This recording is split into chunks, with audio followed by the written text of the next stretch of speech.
Hello YouTube, and welcome to my first instructional video.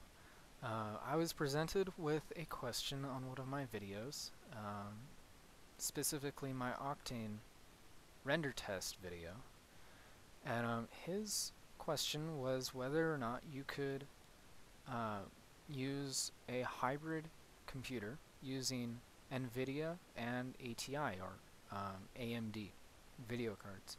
And the answer is yes. Yes, you can. It's very definitely possible. And I will go over in this video how to do that. I'll go over hardware, software, installation orders, and some other options that you have to make this possible. So let's start out by showing you that yes, I do have my Nvidia card is recognizable in Octane, and I am recording this video on my ATI card. Now my hardware as it is now is an HD Radeon 5870. This is made by ATI or AMD. You can hear it either way. One of them bought the other out. And this card is not in production anymore. However, if you have something in this series or in later series, this will work just fine. And then for my Nvidia card, I have a GTX 560. Now this is not the TI version. This is the normal plain GTX 560. And this card works wonders for me. And this personally is the only card I've used on this computer with this kind of setup. However, I'm sure other cards like the 570 and maybe even the new 600 series will work. I'm pretty sure it will because they work off the same principles. I'm going to describe to you the hardware installation methods first. And I must say, before I go any further, that this setup worked for me, and there's no guarantee that it will work for you. However, I really hope it does, and if it does, wonderful, tell me about it, and leave me a comment below, and I'll put your hardware setup, your software setup in the description of this video, and we can share it with the rest of the world. Let's start by showing you my hardware setup. Now, this is my computer. This is from a failed video attempt earlier, and just took a still. So, basic overview of my hardware is this is my ATI card here, and this is my 5870, and this is my Nvidia card, and this is my 560. Now, what a lot of people get confused about, and the main problem I see people have in forums is that they want to have a display connected off of both of these. And right off the bat, I can tell you this is a bad idea because Windows absolutely despises it. So it'll give you conflicting driver issues, it'll make your screens flicker, it just won't be pretty. So don't do that. Only put your displays off of, in this case, in this setup, your ATI card. And this is what works for me. I personally only have one display at the moment. It's a standard monitor, 1080p, but it comes off of a DVI-E, I think it's a DVI-E port, out of the back of the Nvidia, out of the ATI. So this is your display card right here, whereas your Nvidia, in my case my 560, is going to be my compute card. I'll describe where these are. This is in my first slot here. Okay. And this is in my second slot here. Now, if you were to flip it up and maybe put the ATI in the secondary slot, I'm not 100% sure it would work. Mainly because Windows likes to work off of the primary card, in which case it would be working off your ATI, and then your Nvidia is your secondary, and it'd just be a mess. So let's go off of the assumption that you have your primary card is your ATI, which is what's I read about it in other forums that say you can only have your primary card be your ATI. Now, that's what I followed, and this is how I came up with it. Now, on top of this video card setup, I have 8 gigs, oh, that's not visible, 8 gigs of RAM. I have an AMD Phenom 2 X6, so this is a 6-core processor. Okay, and I also have 2 hard drives, and these are both hard disk drives, let's put it that way. I have a wireless card, and I also have my power supply. Now my power supply, the reason I mention all of this is because my power supply is only 750 watts. Now this is a huge factor in whether you can run both cards at once, as well as all of your other components. Now, I went through some calculator online. It's like ASUS's online calculator to tell you how much you need in your power supply. And they suggested that if I ran two 5870s, because it didn't allow you to put in different manufacturers of cards, so I put in 2 of these, and what it told me was about 700 should be your minimum, and I came up to have 750. I bought this before I decided to do dual card setup. It just happens to work.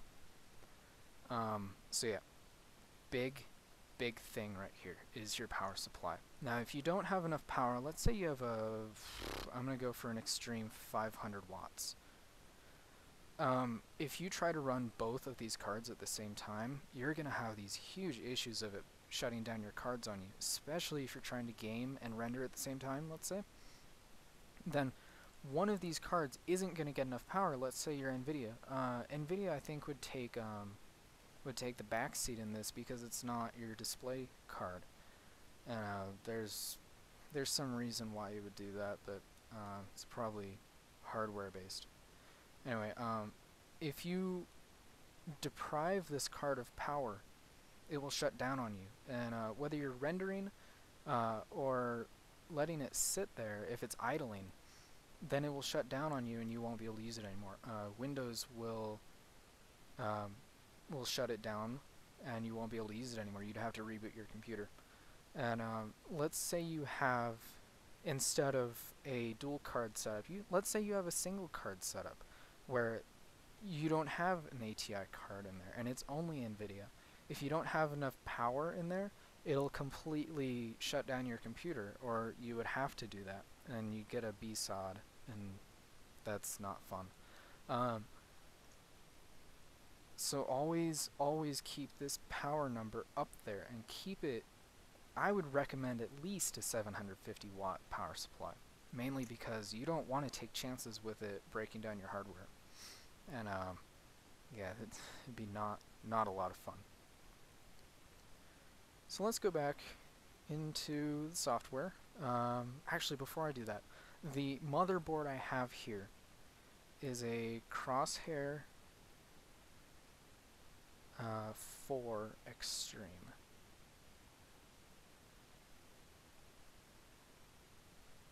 And I built this January of 2011. Most likely this motherboard is not in production anymore. You can get others.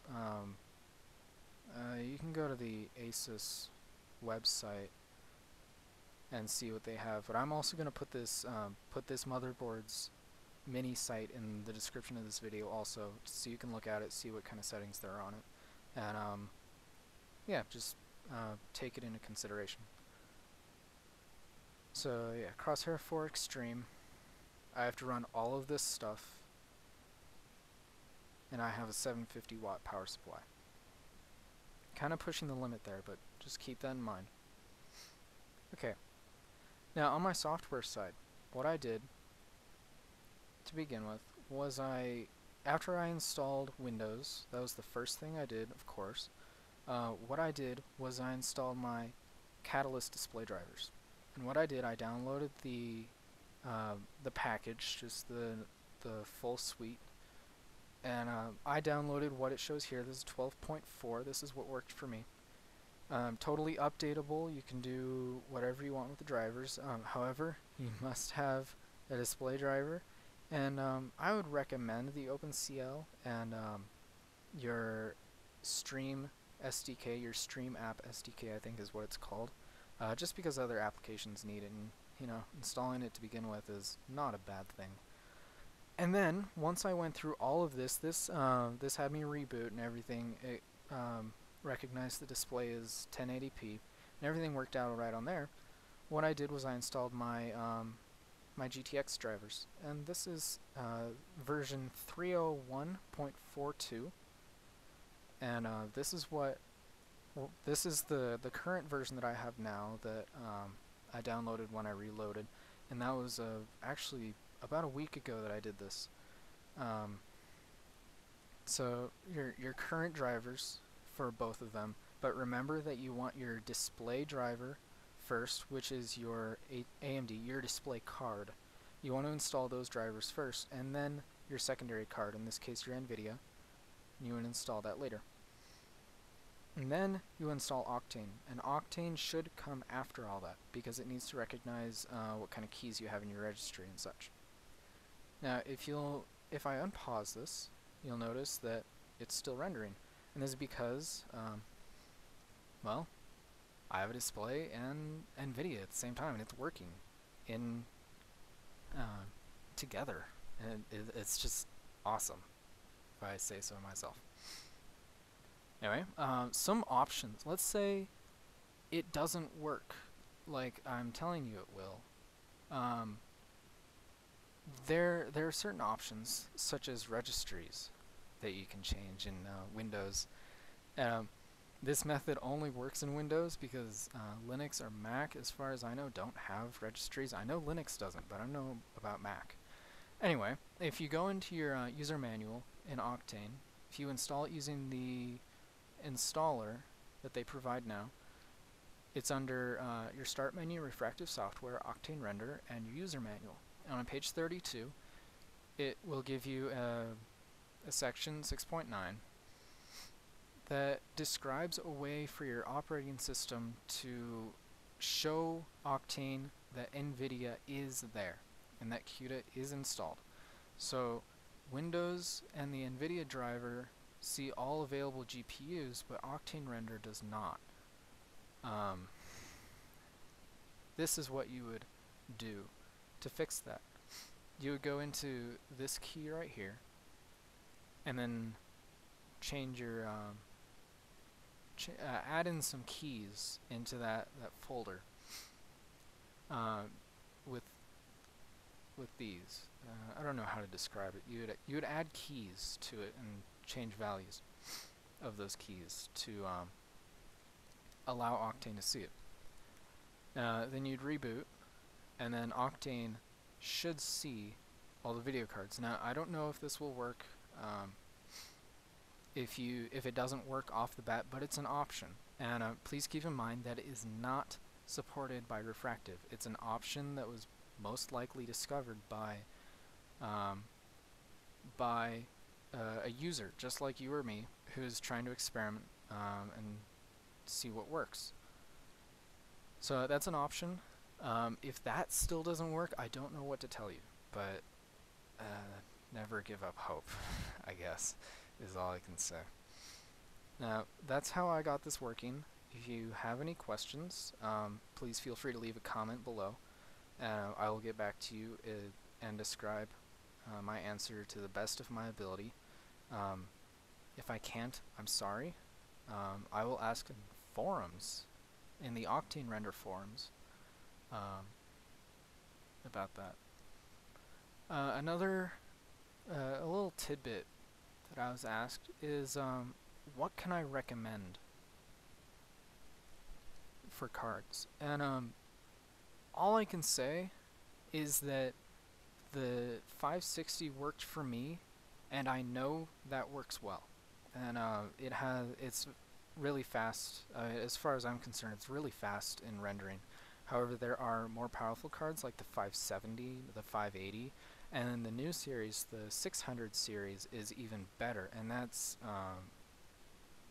a whole nother engine and build on the GeForce series, and it's very powerful, and I bet it could render 4 times as fast as this thing does. Now, another option that you have, or another two options you have from Nvidia, are Quadro and Tesla. Now, I've had experience with both of these, but only as single card setups. My school, which is Academy of Art, they have an animation lab full of these computers, and they'll either have Quadro or Tesla cards in them, and I think the one of them is Quadro 3800, I want to say, and I will say that it didn't seem as fast as my 560, and I finally managed to get Octane on there, and I noticed it didn't run as fast. Although it could just be the fact that it wasn't a dual card setup, and I'm spoiled with this. But I don't know.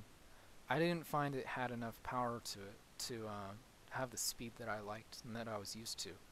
But I'm sure the more powerful Quadro or more powerful Tesla cards will get you anywhere you need to go.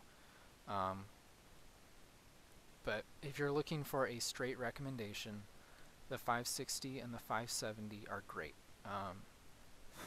Those I can tell you will work, because they're the same thing basically, just a little bit, one's a little step higher than the other. And anyway, hope this answers your question, and I hope this comes to use of anybody in the future. I know it took me a while to get this set up right, and it took me a while to find an answer, so I hope this helps anyone who has the same question. And all I can say is happy rendering.